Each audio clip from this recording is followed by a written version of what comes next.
Donald Trump gave a speech last night at the CPAC conference in Texas, and it was awful. As we've been seeing in all of his recent speeches and media interviews, he is trying desperately to hide the fact that he's undergoing dementia and cognitive decline and all of the sorts of things that he accused Joe Biden of in the previous election. And of course, among all of that, he's still bragging about the test that he took and supposedly aced.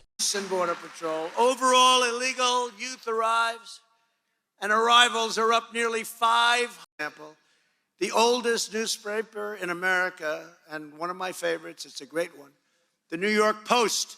And we did it, and we aced it, right? I aced it.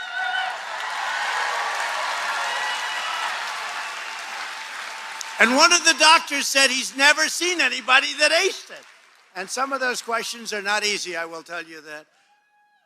So those are just a few examples. It was a long speech, and so that was just some of the worst, but not only things that really demonstrated that Trump, at the very least, has a difficult time reading a teleprompter, let alone actually expressing his thoughts. If the man can't read someone else's thoughts, how can he adequately express his own? And again, it's all pure projection. The test that he supposedly aced isn't demonstrating strong mental health.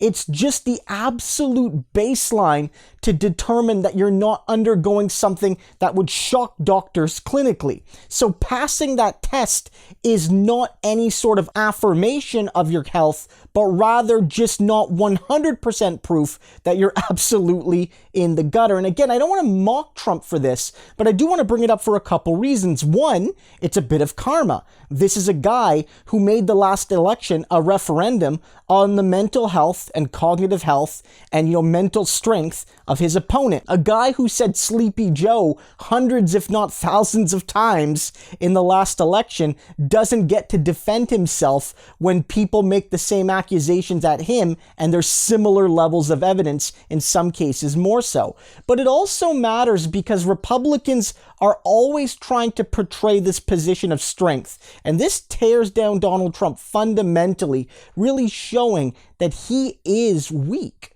He's weak emotionally, he's weak mentally, he's weak morally, all of these things that really eat away at the mythology of right-wing leadership. Because again, it's all about the lie. It's all about portraying strength even when there isn't any. But I don't want you going away from this thinking that Donald Trump is done and dusted because he's starting to go away mentally.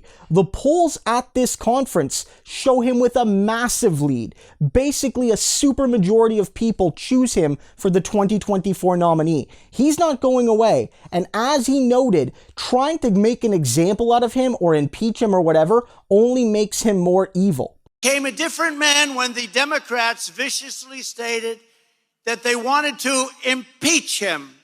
They went wild. We want to impeach him. We're going to impeach Bill Barr. We're going to impeach him. He became different. I understand that. I didn't become different. I got impeached twice. I didn't change. I became worse.